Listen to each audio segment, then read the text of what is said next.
хочу лишь с тобой секунды до вечности. И назад хочу лишь с тобой в дальние дали с собой. И назад вот она, любовь залетая самой заветная. Ты единственная моя заветная. Без тебя единственная жизнь.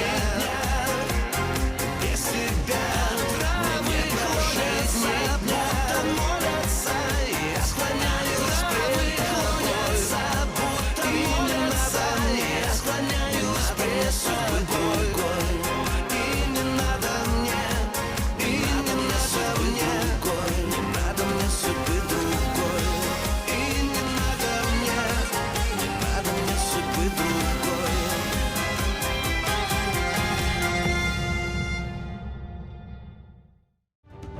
ماريسا بتجيب أكسانا لعندها كخادمة، وبتاخد فستانها لأكسانا لحتى تروح وتلتقي بألتان. جولي خان بيحتال على ماريسا وبياخدها معه على روسيا.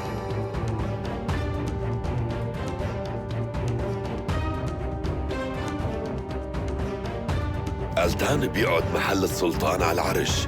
أوسيب وبيترو بيصدموا من وجود ألتان، ولهذا السبب بيوصلوا رسالتهم لرشيد باشا.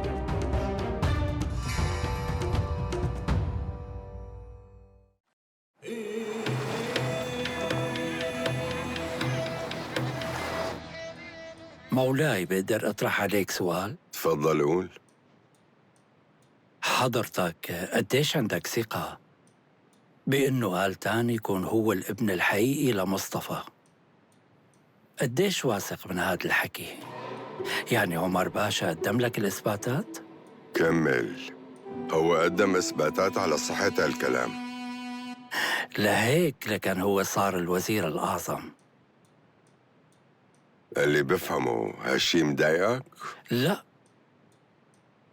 بس شو بصير إذا هي الإثباتات كانوا مو مظبوطين؟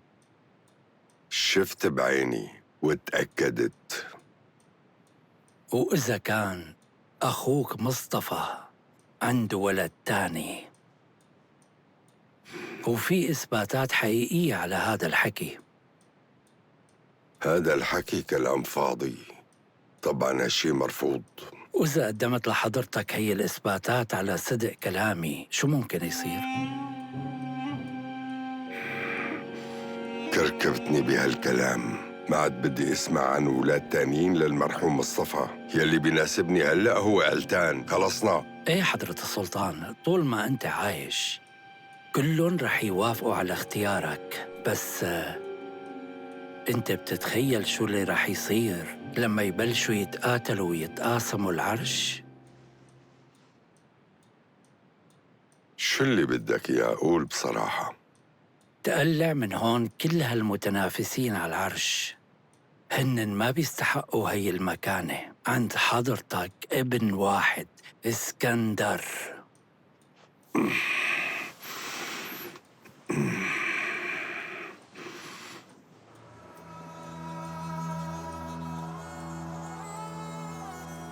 رح أرجع أذكرك، وزيري ومستشاري هلأ هو عمر باشا، مو أنت.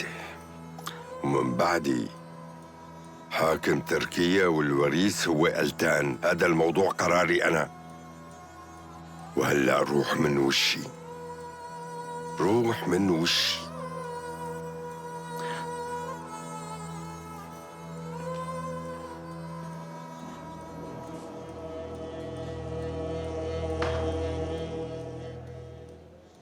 أنا ماني مرتاح للوضع.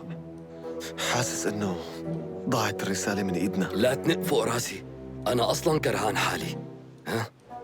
لسه يا دوب ورايح، ما كتير تشتكي. ما هو قال بده يستفهم عن كل شيء، وأنا متأكد إنه السلطان رح يستقبلنا. شو قلت لك؟ فريد والشك. بتوقع إنه السلطان مستعد يستقبلنا؟ أنا عندي أمر بالقبض عليكم. أكيد في سوء تفاهم. شو يلي عم بيصير؟ لا تجبرونا نستخدم القوة معكم.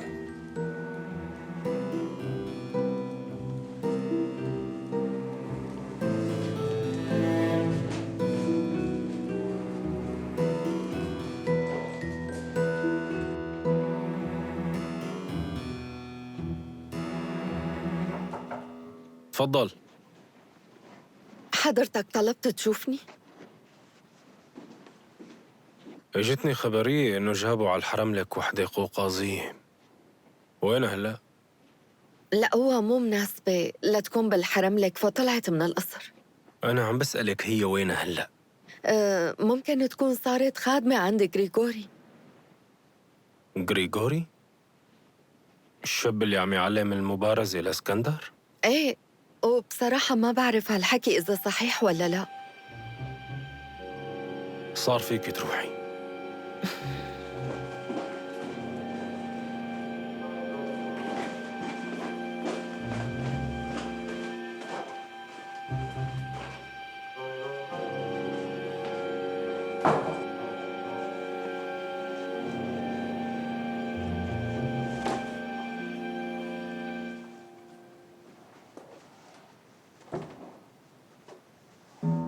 هي أنت لكن قوقازية الغامضة. وينه معلمك ها؟ أي واحد؟ غريغوري. يلا احكي لشوف. ما بعرف. معناها بدك تحكي لي شو هي العلاقة اللي بتربطه بالوريث؟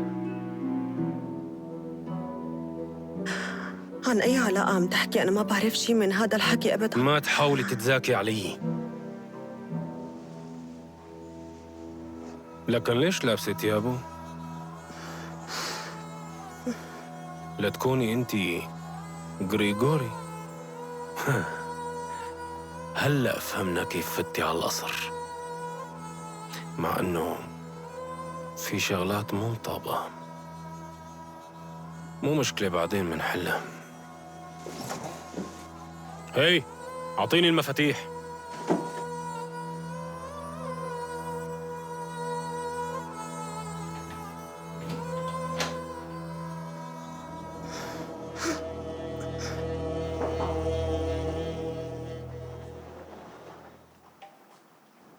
شو الشيء المهم اللي جابك لعندي عمر باشا؟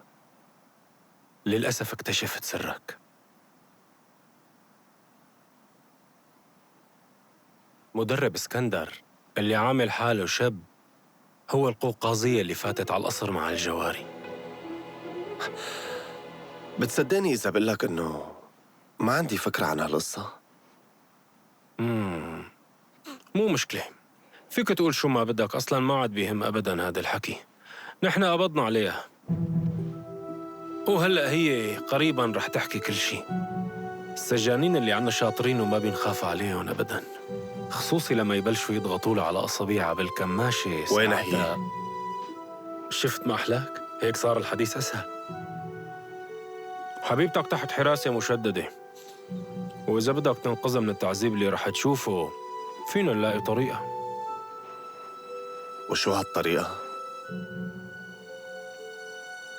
مع أني لمحت لك من قبل، بس رح أرجع عيدها.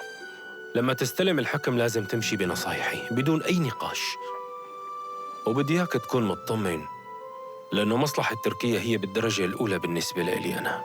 مصلحة تركيا دائماً فوق كل شيء، يعني كل شيء أنا بقول لك إياه هو لازم يكون بالنسبة لك هو الحقيقة وبس. اعتبره صوتك الداخلي.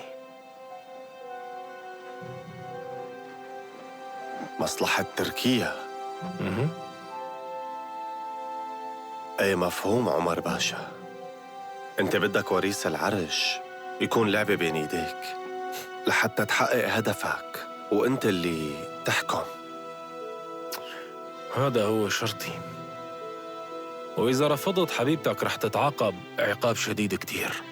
أولاً لأنها تحايلت علينا وتسللت على القصر، وهذا الشيء بحد ذاته جريمة. وتاني شيء، ما بظن مولانا السلطان رح يكون مبسوط لما يعرف إنه ابنه عم يتعلمه مرة، ومرة مو منيحة بنوب.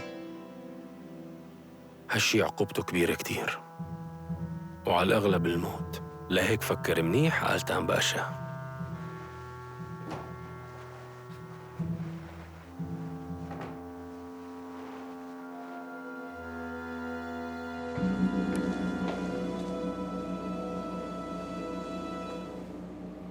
انت ليش واقف هون؟ هاي الغرفة بتكون لمعلمي. شو اللي صاير؟ أمروني أحرسها. هو ما اجى اليوم على موعد التدريب، مشان هيك بدي فوت وشوفه. هالشي ممنوع، عندي أوامر من رئيس الحرس. معقول تمنعني فوت شوفه؟ أنا بس بدي اطمن. افتح لي الباب بس هالقد، خليني فوت وشوفه. لا، هي أوامر. أنت مصر تعارض إرادتي، ما هيك؟ ماشي، لكن خليك واقف.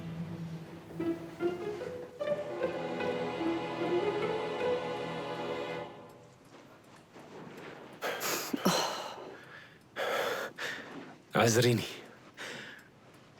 واخيرا عندي اخبار عظيمه. أخبار عظيمة؟ اقعد لكان احكي لي يلا. انا هلا كنت عم بحكي مع آلتان، وعلى الاغلب لقيت طريقه لنتحكم فيه ونمسكه من الايد اللي بتوجعه. بس قبل في شي نسيانه.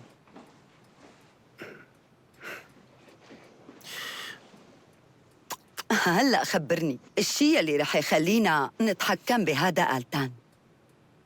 انا لقيت القوقازيه اللي كان معه بالليل، هو مستعد يعمل اي شيء لينقذها. وهي وينها؟ خبيتها بمكان سري بحيث ما يشوفها وما يلتقوا غير بإذن مني. رح يكون شخص مسالم ومطيع. وليش لحتى نساوي هيك؟ أعطيه القوقازية وخليه يروح وهيك منخلص منه. ايه بس هيك رح نفقد الإمكانيات اللي بإيدنا. السلطان المستقبلي رح يكون تحت سيطرتنا. آلتان مو المفروض يكون السلطان، عرش السلطان ما لازم يوصل له. مين بدك تحطي ابن أخوكي اللي بنص عقل؟ هادي اللي بدي اياه. رح يكون مجرد واجهة. أنا رح أحكم بالخفا. أميرتي، مو شايفة هذا الشيء صعب؟ وليش صعب؟ يعني مرة تحكم، هذا الشيء مستحيل بتركيا. وغير هيك ما فكرتي فيه، وزير أعظم وعند مرة؟ روح من وشي. لا تزعلي مني، أنا ما قصدت زعلك. روح من وشي، ما بدي أشوفك بغرفتي.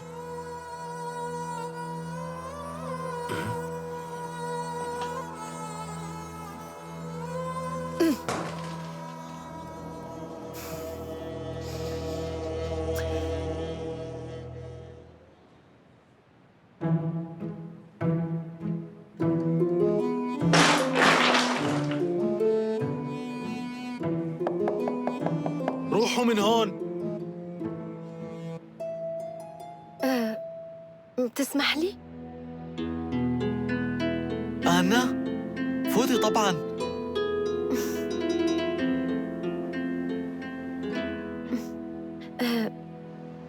ليش هيك عامل؟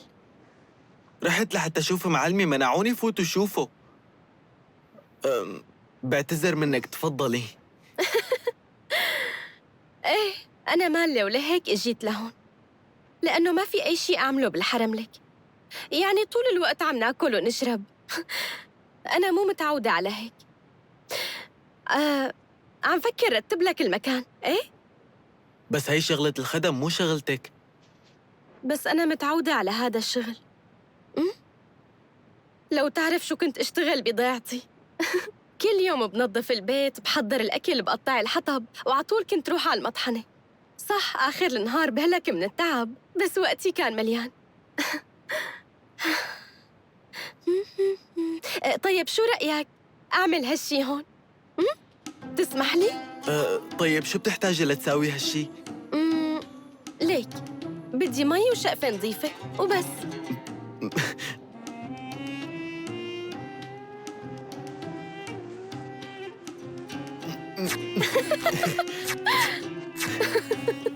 تفضلي. أنا ما كان قصدي تشق. مو مشكلة، بيجيبوا غيرها بعدين. أعطيني هي أصغر. وبدي شوية مي. إيه لحظة. عن جد شو ظريف.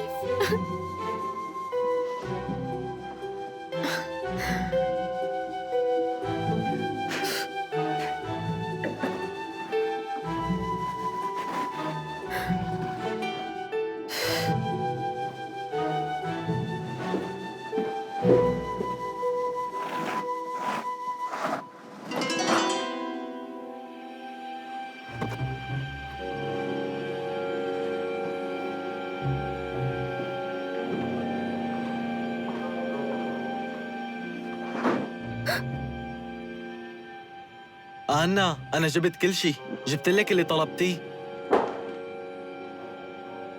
هي وين راحت؟ اسكندر أنا هون ورا الحيط. ماما؟ لك شو ماما؟ هي أنا. شبك اسكندر، سامعني؟ أنا أنتي ورا أي حيط؟ هون على الحيط في شبكة حركتها بالغلط، انفتح الباب وفتت وفجأة صرت ورا الحيط. امشي ورا الصوت. عم تسمعني؟ إيه، طيب أنتي كيف فتي لجوا؟ عم قلك في شبكة محطوطة على الحيط، جرب إنك تحركها.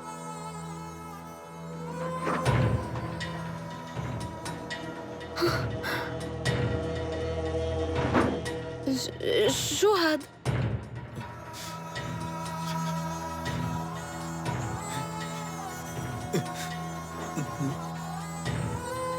شو صار لك؟ أنا قبل كنت مفكر إني عم أسمع صوت ماما.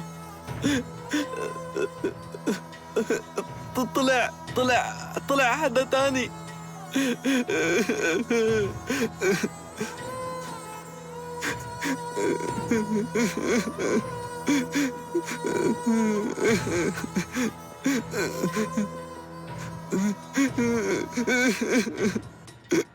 اسكندر،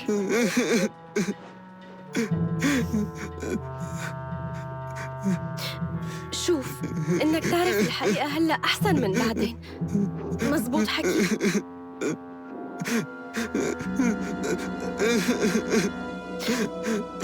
شو رأيك غني لك شوي؟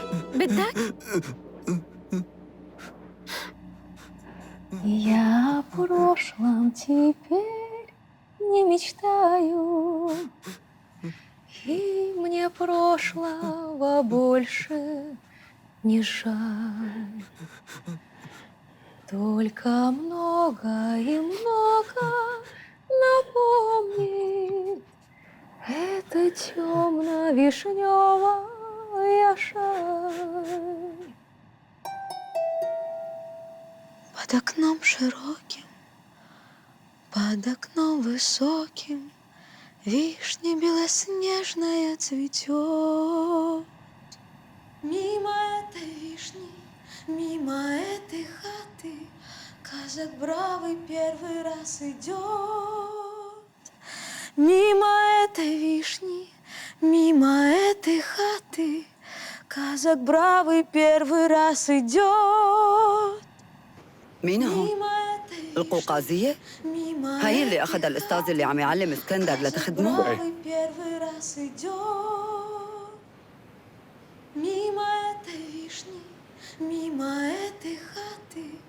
خلص اسكتي، بكفي غني. دخلني لعندها. مع كل الاحترام يا خانو، أنا باخد أوامري من رئيس الحرس ومولاي السلطان، وبعدين المفتاح أخده عمر باشا، ما بقدر أفتح. عمر باشا؟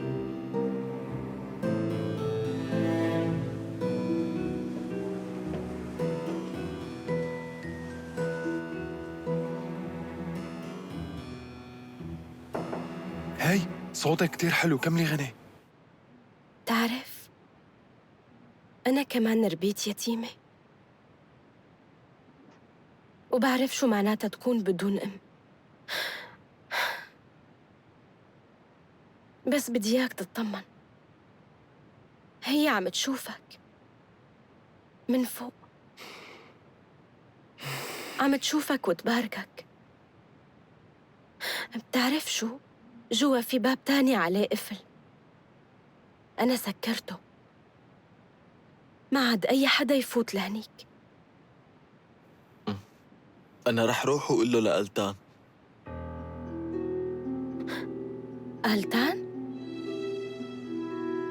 أنت من وين بتعرفه؟ هو رفيقي وهو وريث العرش. هالشي معناه هو كان عم يختار جارية لإله؟ ايه، وانتي ليش هيك مستغربة؟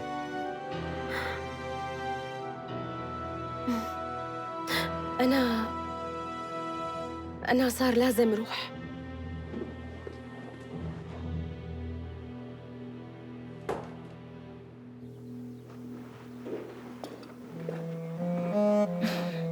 دكتورة إيما، خبريني عن هاي البنت القوقازية يلي جابوها لهون كجارية. مين هي ومن وين ومين جابها لهون وإمتى وكيف صار هذا الشيء؟ جابوها لهون مع البنات يلي اشتروهم من سوق النخاسة، وهالشي مو من زمان، أقل من أسبوع. أنا بتذكر منيح آخر مرة جابوا فيها عبيد لهون. حكيك مو مزبوط. والقوقازية كانت بالقصر قبل ما يجوا. ألتان قضى ليلة معها هون بالقصر قبل ما يجوا هدول الجواري بكذا يوم. ست دينيس بترجاكي خليني روح لعند ألتان، لازم أحكي معه ضروري. روحي من وشي. بس أنا هاي أول وآخر مرة بتتجرأي وبتطلبي هيك طلب. خليكي تروحي لعند ألتان لما حضرة جنابه بيطلب إنه يشوفك. بتمنى تعلميهم أصول الحرم لك دكتورة إيما. اسمحي لي احكي شي يا دينيس خانم. خلصيني قولي. هي البنت رفيقة القوقازية اللي عم تدوروا عليها، جابوهم بنفس اليوم. قربي لعندي. انت من روسيا؟ ايه. يعني اشتروكي من سوق نخاسة انت وهديك القوقازية؟ مين بتكون؟ احكي. ومن وين كانت بتعرف ألتان؟ هي ما بيهمها ألتان، هي اجت مشان شغلة تانية. شو هي؟ سرقوا لها ابنها وقالوا لها انه هون بتركيا. وهالولد من ألتان؟ لا. ده كان شو؟ من زوجها فيودور سوتنيك، زعيم حرس الحدود. اسمها أكسانا. ما بيهمها ألتان ولا حتى بتفكر عم تكذبي. انت عم تكذبي. بسرعة احبسوها واحرموها الأكل والشرب. رح تضلي محبوسة لحتى تتذكري الحقيقة كلها. استنى، أنا قلت لك كل الحقيقة ست دينيس.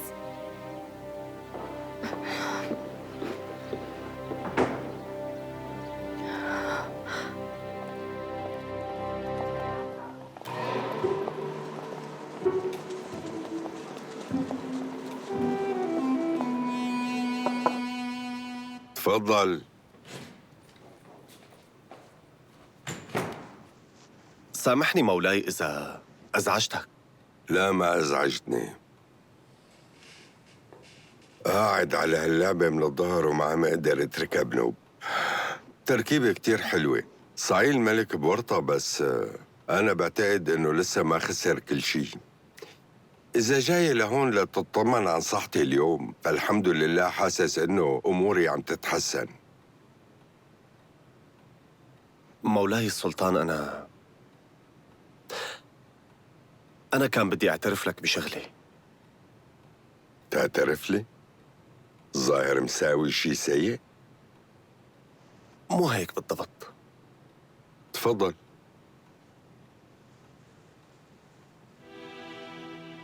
مرة سألتني إذا قلبي حب ولا لا. أنا بصراحة وقتها خبيت عن حضرتك. أنا فعلاً حبيت مرة وحدة بحياتي. شو؟ حلو هالشي. هالشي صار من وقت طويل قبل ما أجي على القصر. تعرفنا على بعض بروسيا، هي من حرس الحدود. حلوة؟ إيه حلوة. أنا حاولت أعمل كل شي لحتى أتخلص من هاي العلاقة، بس محاولتي فشلت. ومن فترة صغيرة هي اجت على تركيا وتسللت على القصر. قوية كتير هالبنت. تفضل. كيف قدرت تفوت على القصر بدون ما حدا يشوفها؟ هي تنكرت بتياب رجال، وأنا وهي كنا نلتقى بالسر كمان. أنا بعرف يا مولاي إنه نحن غلطنا ومستعد للعقاب اللي بتشوفه، بس عاقبني إلي واتركها لإلها. نتركها؟ ليش في حدا منا قابض عليها؟ مولاي، أنا كنت جاي لحتى خبرك بهالموضوع. الأستاذ تبع اسكندر طلع مرة متنكرة بتياب رجال، وقلت إنه هذا الشيء ممكن يأثر سلباً على تربية اسكندر، لهيك أمرت الحراس إنهم يحبسوها. شو قلت؟ مدرب المبارزة اللي كان مع ابني كل هالفترة مرة؟ عن جد شي حلو كتير.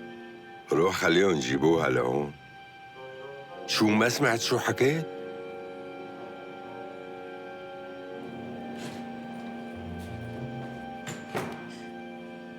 تركني روح لو سمحت بقى. بترجاك تركني، ما فيني اقعد هون اكثر من هيك. ولوين بدك تروحي؟ رح يمسكوكي وأنا بيعاقبوني وبيحطوني بالسجن. لا، ما تترجيني. الأحسن إنك تغني وأنا بسمع. طيب فيك ما تتركني روح، بس على القليل افتح الباب شوي. خنقة هون ما في هواء اتنفس. وانت بتسمع الغنية بوضوح أكثر. أصلاً عمر باشا أخذ المفتاح. طيب، رح دور بعلاقتي على المفتاح. ايه دور دور.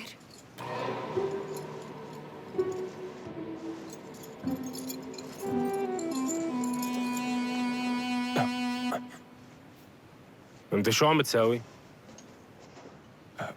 حسيت إنه صار هدوء جوا، فقلت لأتأكد.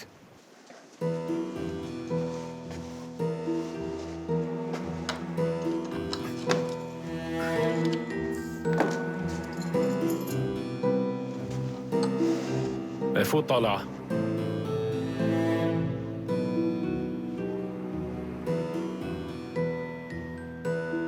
امشي وراي يلا. بصراحة ما بعرف شو اللي منعك تجيب صديقتك على القصر. لو قلت بدك تتزوجها ما كنت رفضت وانحلت القصة ببساطة. صعب اشرح لك يا مولاي ليش هيك صار، بس بصراحة أنا لهي اللحظة حاسس حالي إني ضيف بالقصر. ما تحكي هيك، ما تحكي هيك. وبحب أقول لك إنه هي مختلفة عن اللي هون. وغير هيك أنا بصراحة حابب كون سلطان مهم مثل ما حضرتك عطول بتقلي. لهيك وافقت إني أتزوج آيغول. زوجة سلطان الإمبراطورية التركية لازم تكون تركية الأصل. كلام جميل، بس لا تنسى انه نحن مسلمين والشرع بيسمح يكون عنا اكثر من زوجة. ممكن انك تتزوجها بكل بساطة. تفضل. مولانا السلطان، هي المرأة.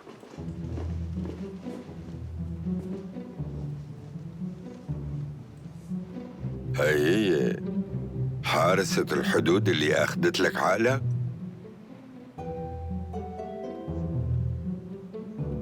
مولاي إذا بتسمح لي بدي أحكي معها على انفراد. يعني بدك ايانا انا وعمر باشا نطلع ونتركهم؟ لا العفو منك، نحن بنطلع إذا بتسمح لنا. وهيك رح يصير. يلا روحوا.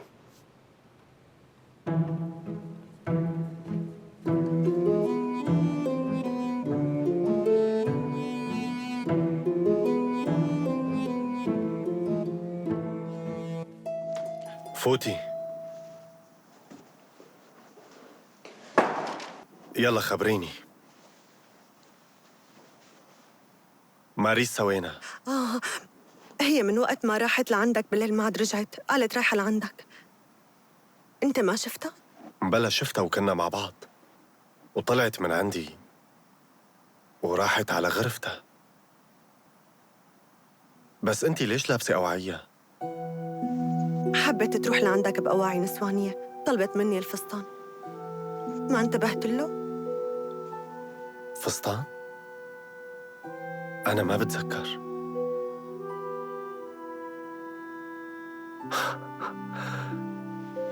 إيه يمكن بسبب هالشي. بسبب شو؟ أنا زعلان على أبي المرحوم، لهيك ما انتبهت للفستان أبداً. شكلها زعلت مني وراحت من القصر. بس معقول هي ما تقدر وضعك؟ عندك مصيبة كبيرة. بلا بتقدر، بس هي إلها طبعها. ايه صح، هي إلها طبعها. لو إنهم قبضوا عليها ما كانوا فكروكي إنك هي معناها راحت برضاها. وأنا شو بساوي هلأ؟ خبريني، أنت كيف وصلتي لهون؟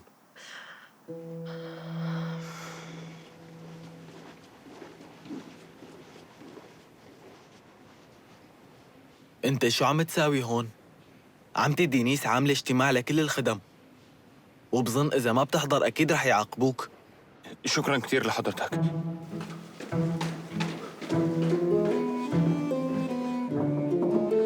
أنا مين برا؟ هذا أنا اسكندر، اطلعي.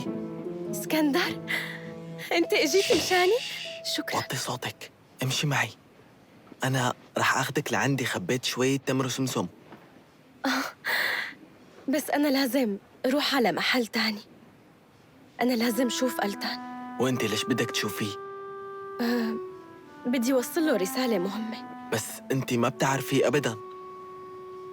أنا ما بعرفه، بس يلي بيعرفوه طلبوا مني وصل له هالرسالة. بظن إنه غرفته قريبة من هون، ما؟ غرفته جنب غرفة نوم السلطان. مو هي يلي على الجهة اليسار؟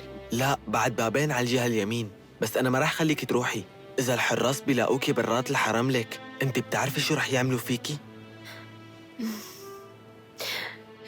إيه، بعتقد حكيك صح. لكن أنا رح روح على الغرفة اللي كانوا حابسيني فيها. بتعرف؟ جيب لي تمر وسمسم لو سمحت. أنا عن جد جعت. ومناكل سوا؟ مناكل سوا. استنيني.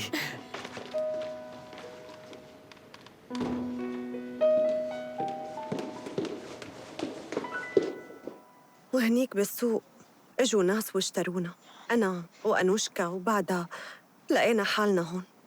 عرفت ماريسا أني هون وأخذتني خادمة عندها، وهيك خلصت رحلة البحث عن ابني. لا، ما خلص شي، بالعكس هلأ بلش. امشي معي. لوين؟ رح نروح على المدينة لعند شخص بعرفه، هو رح يساعدك.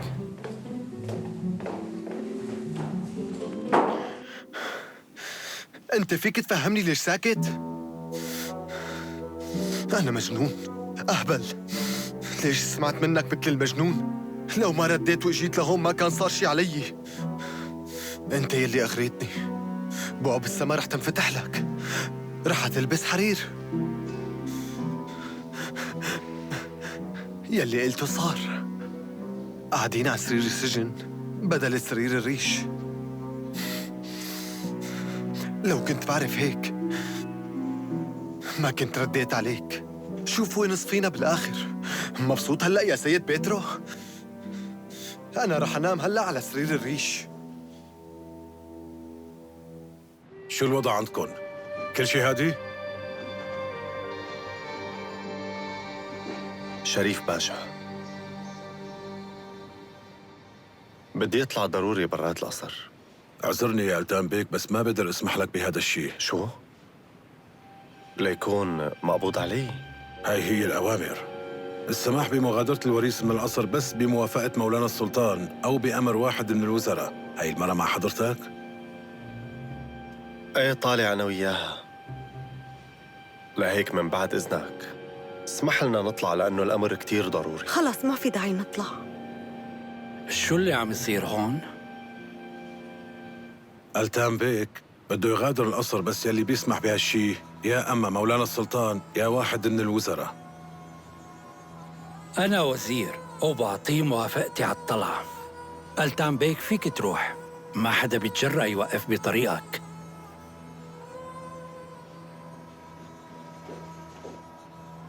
الوريث بآخر فترة عم يتصرف بطريقة غريبة، وإذا طلع وما رجع بجوز نحن. معقول لكن نحبسه جوا القصر؟ تصبح على خير.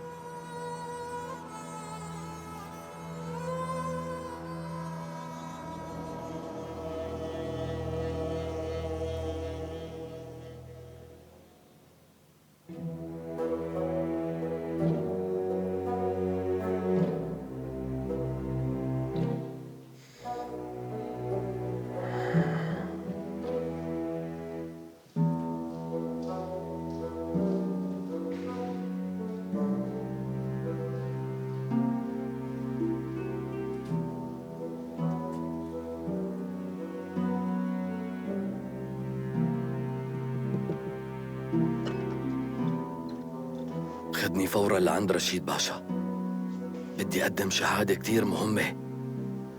لك شو عم تستنى؟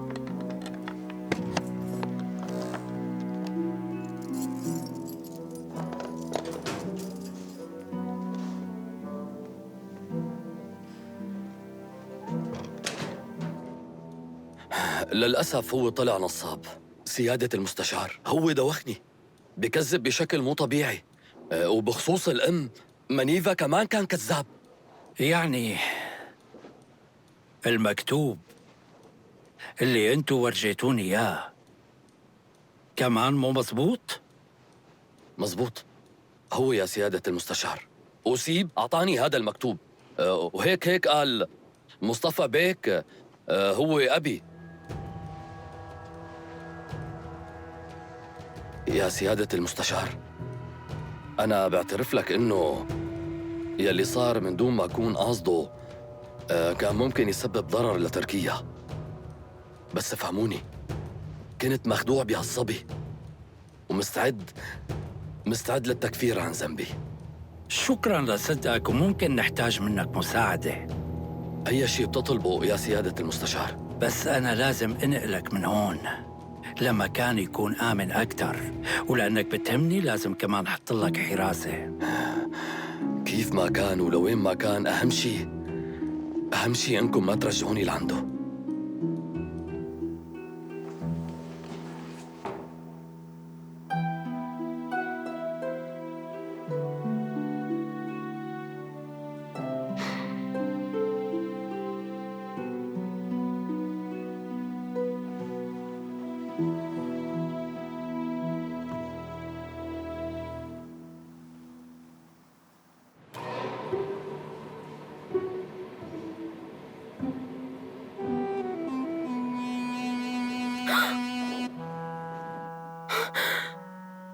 شو هادي اللي شفته؟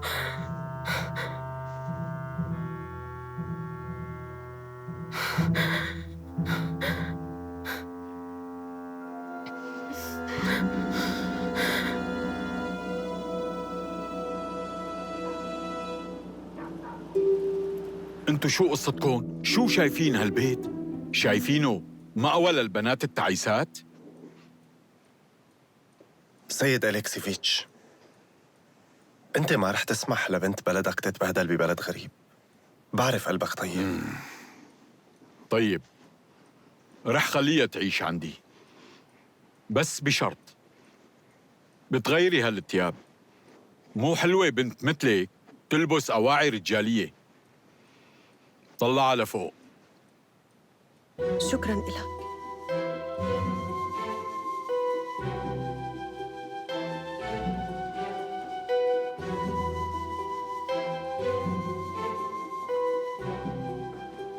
قعدتها عنها بتساعد زليخة شوي بالعناية بالولد الصغير، لأن الخادمة عندي هلكت من كتر الشغل.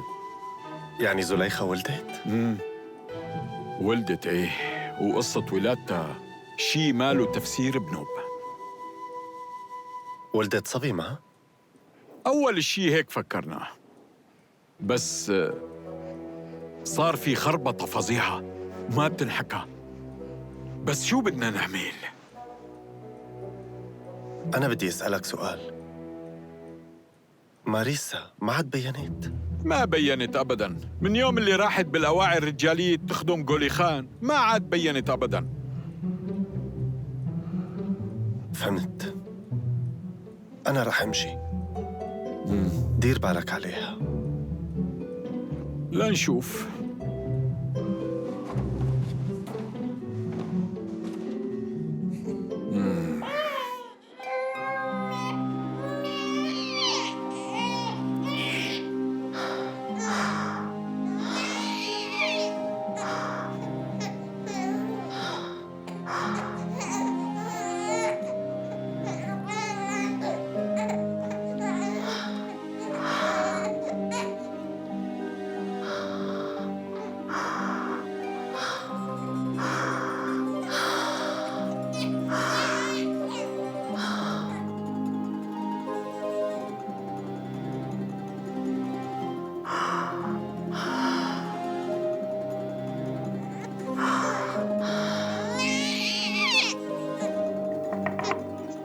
تفضل.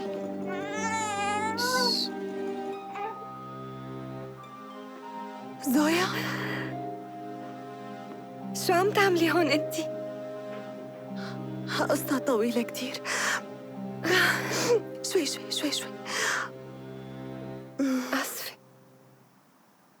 أنا ما عندي حليب أبداً.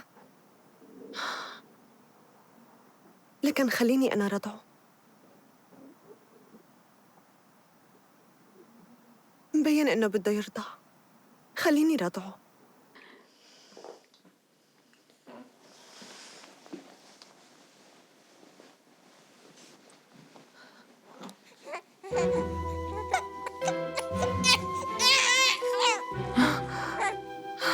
حبيبي حبيبي ما أحلى.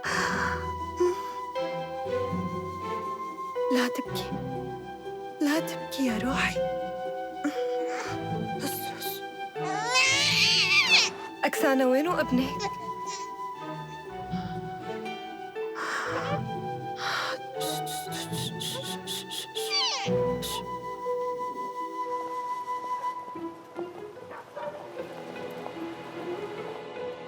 تفضل.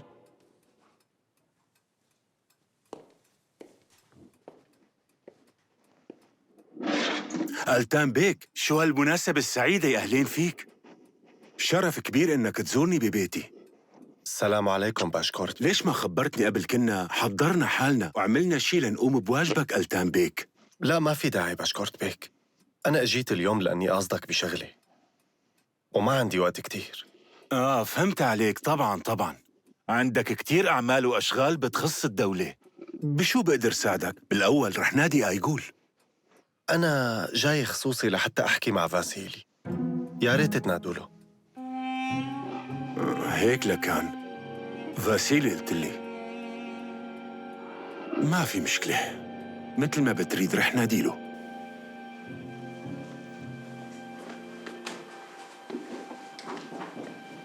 نادوا لفاسيلي.